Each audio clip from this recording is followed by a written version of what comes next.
La manana del 24 de octubre de 1943, sobre las aguas cerca de Bougainville, marcó un punto de inflexión en la Guerra aérea del Pacífico. Al amanecer, escuadrones del F6F Hellcat ascendieron hacia la luz temprana del sol, motores rugiendo como truenos sobre las olas. Su misión, interceptar aviones japoneses que amenazaban las posiciones aliadas. Los pilotos sabían que los riesgos eran altos, pero, a diferencia de encuentros anteriores, esta vez no levaban miedo, sino una confianza nacida de entrenamiento constante, superioridad de ingeniería y ventaja táctica clara. Los japoneses, volando el Mitsubishi A6M0, se acercaban con la misma agresividad que había dominado los cielos del Pacífico durante dos ecos. Pilotos experimentados, forjados por innumerables victorias, esperaban los errores habituales de los aliados. Pero esta vez, las causas estadounidenses no flaquearon. Emplearon la táctica boom and zoom con precisión letal. Bajando desde arriba, usaban su superior velocidad y potencia de fuego para atacar con fuerza y luego ascendían antes de que el zero pudiera contraatacar. El primer intercambio fue caótico. Los zeros se retorcen y graban, intentando forzar a los Hellcats a combates cercanos, su zona de confort. Pero los pilotos estadounidenses rechazaron el señuelo. Sus aviones, más pesados y duraderos, absorbían balas que habrían destruido a causas más ligeros. Ráfagas de fuego calibre .50 destrozaban las formaciones japonesas. En minutos, el primer zero caía, seguido rápidamente por otros.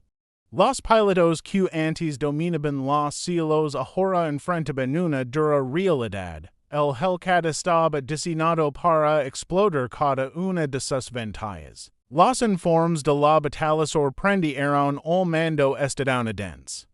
Por cada Hellcat perdido, 5 zeros eran destruidos, una relación de 5-1, sin precedentes en la Guerra del Pacífico. Esto no fue suerte, fue ingeniería, entrenamiento y tácticas convergiendo en una herramienta decisiva. El efecto psicológico en los pilotos japoneses fue inmediato. El miedo reemplazó la confianza, la vacilación reemplazó la agresión. Se darán cuenta a menudo demasiado tarde de que ya no podían dictar los términos del combate aéreo. El impacto del Hellcat iba más allá de los números.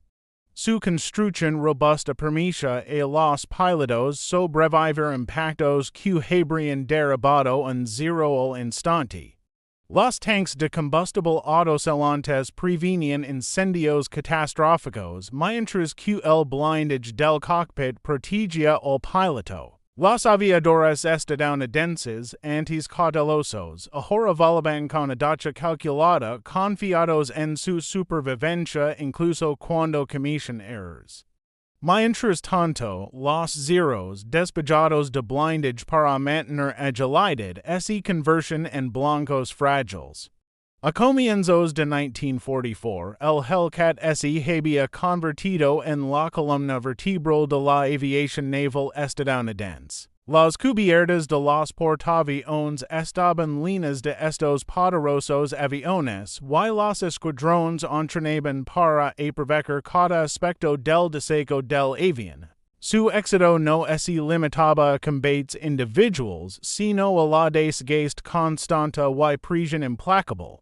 Los pilotos japoneses que sobrevivían a los encuentros eran menos experimentados y desmoralizados. La pérdida de esos veteranos, combinada con la constante sustitución por pilotos estadounidenses capacitados, creó una ventaja abrumadora que solo aumentaba con el tiempo. Este dominio se vio amplificado por la cantidad y el poder industrial. Para mediados de 1944, Grumman había producido más de 6,000 Hellcats superando en mero a los portaaviones y aviones japoneses restantes por un margen significativo. Cada avión de reemplazo significaba que la pérdida de un Hellcat en combate no era catastrófica, era esperada. Esta redundancia industrial permitió a la Marina de UU mantener operations continuas desgastando gradualmente las capacidades japonesas. La influencia del Hellcat también reformó las tácticas en todo el Pacífico. Los portaaviones de escolta podían operar con mayor confianza. Las misiones de bombardeo enfrentaban menos oposición. Los desembarcos anfibios contaban con cobertura aérea que Japón no podía desafiar. Cada enfrentamiento exitoso reforzaba una verdad estratégica. Controlar el aire significaba controlar el campo de batalla, y el Hellcat había tomado decisivamente ese control. El impacto psicológico en el mando japonés fue profundo. Los informes inundaban los cuarteles generales con evaluaciones sombrías. El zero ya no era supremo, los pilotos japoneses eran destruidos en maros que no podían reemplazar, y las tácticas estadounidenses eran imbatibles. El miedo y las patrullas del Hellcat afectaba las operaciones navales japonesas, ralentizando refuerzos y reduciendo la moral incluso antes del próximo enfrentamiento. Incluso los supervivientes de estos encuentros levaban la huella del miedo. Muchos informaron que los ataques de pecado y ascenso del Hellcat parecían imparables.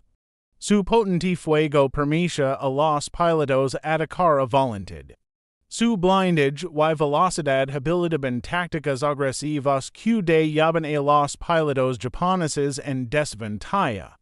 Con el tiempo, esto cambió el equilibrio en todos los teatros donde volaban los Hellcats y las Salomon y las Marshall Marianas. Donde los zeros antes dominaban, ahora los Hellcats patrullaban los cielos, implacables y imbatibles, el resultado fue asombroso. Para finales de 1944, el F6F Hellcat había destruido más de 5,000 aviones japoneses, aproximadamente el 75% de todas las pérdidas aéreas japonesas durante la Guerra del Pacífico. Su relación de derribos contra el zero promedió 19-1 en algunos escuadrones, una estadística que no solo sorprendió a los japoneses, sino también a los observadores estadounidenses, que inicialmente temían que la maniobrabilidad del zero continuara dominando. Sin embargo, la historia del Hellcat es más que un meros. Es una historia de ingenio estadounidense, poder industrial y previsión estratégica. Los ingenieros diseñaron un avión capaz de sobrevivir errores, los pilotos entrenaron para explotar debilidades, y las líneas de producción aseguraban que la pérdida de unidades fuera irrelevante. En esencia, el Hellcat ejemplificaba un enfoque integral de la guerra, diseño, tácticas y producción trabajando juntos. Para mediados de 1945, los cielos del Pacífico habían cambiado irrevocablemente. La aviación naval japonesa ya no era una fuerza capaz de desafiar a los aliados. La combinación de Hellcats, pilotos experimentados y producción abrumadora creó un ciclo de dominio que Japón no pudo romper. El zero, ontago depredador supremo del Pacífico, se convirtió en un símbolo de obsolescencia, superado por un enemigo que combinaba ingeniería, estrategia y poder industrial de manera que los japoneses no podían igualar. El éxito del F6F Hellcat no se medía únicamente por las victorias individuales sobre el zero, sino por los efectos en cadena que transformaron toda la campaña del Pacífico. A finales de 1944, el Hellcat había cambiado el equilibrio de poder, otorgando a los aliados un nivel de superioridad aérea que Japón no podía contrarrestar.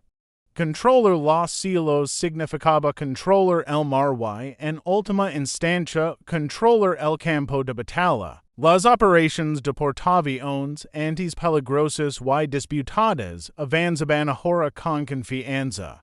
Los desembarcos anfibios desde las Islas Marshall hasta las Marianas se realizaban bajo una cobertura aérea casi absoluta. Las posiciones defensivas japonesas eran neutralizadas sistemáticamente antes de que pudieran representar una amenaza.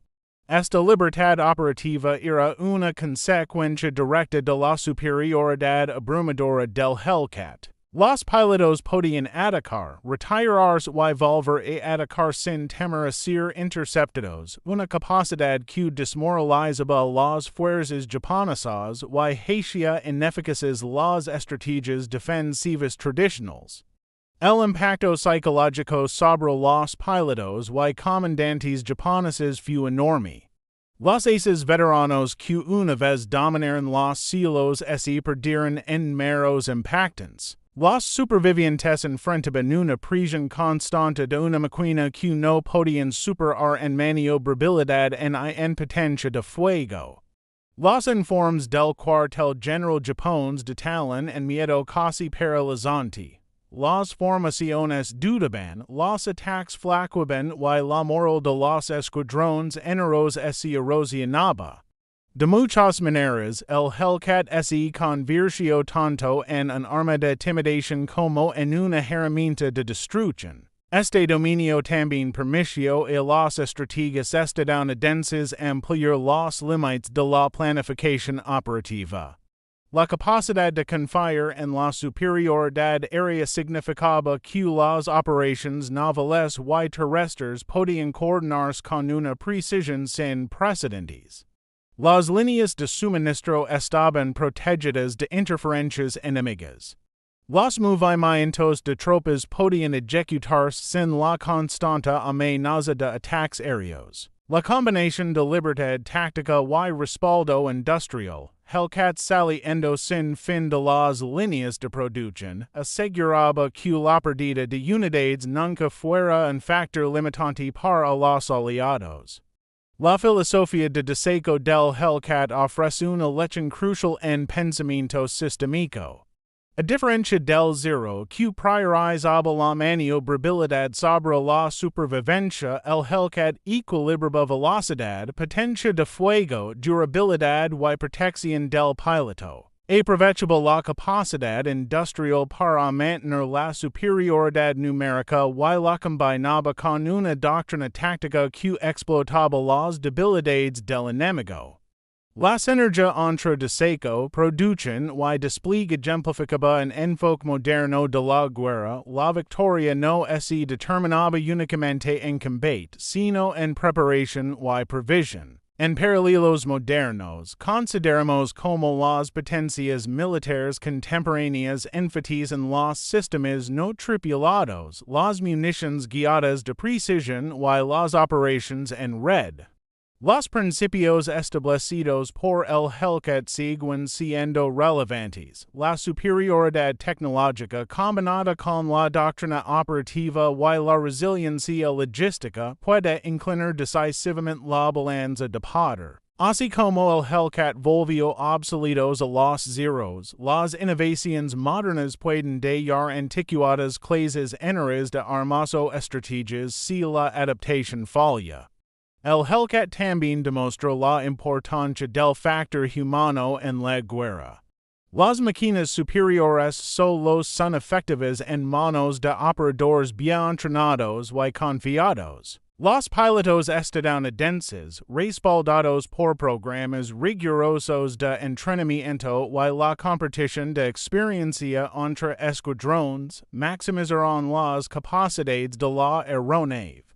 De manera similar, la capacidad industrial permite reemplazar rápidamente las pérdidas. Manteniendo el ritmo operativo sin importar la atrición, Japón, a pesar de su valencia y habilidad, no podía igualar esta integración de tecnología, entrenamiento y producción. A comienzos de 1945, el impacto estratégico del Hellcat era innegable. La potencia area japonesa había sido sistemáticamente desmantelada. Los enfrentamientos navales eran abrumadoramente unilaterales.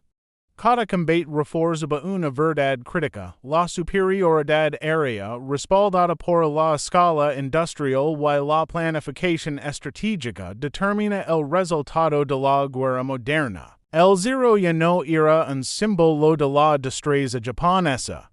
Era una advertencia sobre la incapacidad de adaptarse a realidades tecnológicas y operativas en evolución. Las lecciones del Hellcat van más allá de la historia militar. En negocios, logística y tecnología, los mismos principios se aplican. La innovación debe ir acompañada de estrategia. Los recursos deben alinearse con la ejecución. Y los sistemas deben ser resilientes frente a la attrición. Empresas o naciones que no integran eficazmente deseco, producen y despliegan corren el riesgo de quedar rápidamente obsoletas. El Hellcat ofrece un modelo para entender cómo la preparación, la previsión y la escala industrial pueden determinar resultados mucho más allá del campo de batalla. Ahora, al reflexionar sobre la historia del Hellcat, surgen tres enseñanzas críticas. Integración de tecnología y tácticas. Las máquinas superiores por sí solas son insuficientes. El éxito proviene de alinear deseco, entrenamiento y doctrina operativa para explotar las debilidades del enemigo. Superioridad industrial y logística. El dominio sostenido requiere más que habilidad en combate. Exige capacidad para reemplazar pérdidas, mantener el ritmo y asegurar preparación operativa continua. Impacto psicológico y estratégico. El dominio no es solo destrucción, sino percepción. La superioridad aérea genera miedo, confusión y parálisis en el oponente, moldeando resultados sin enfrentamiento directo. Sin embargo, la historia del Hellcat también leva una advertencia. La tecnología por sí sola no garantiza la victoria. Los adversarios se adaptan, y la dependencia de la superioridad asumida puede generar complacencia. Los paralelos modernos nos muestran que subestimar la innovación, ya sea cybercapacidades o guerra no tripulada puede volver vulnerables incluso a las fuerzas más disciplinadas. Finalmente, consideramos esto. ¿Qué pasaría si una potencia global actual se enfrentara en enemigo con tecnología, entrenamiento y capacidad de producción perfectamente integrados para explotar las debilidades existentes? Las lecciones del Hellcat nos recuerdan que la preparación, la previsión y la resiliencia industrial pueden decidir resultados incluso antes de que comience el primer enfrentamiento. Si te fascino esta historia tanto como me, asegúrate de darle like y suscribirte.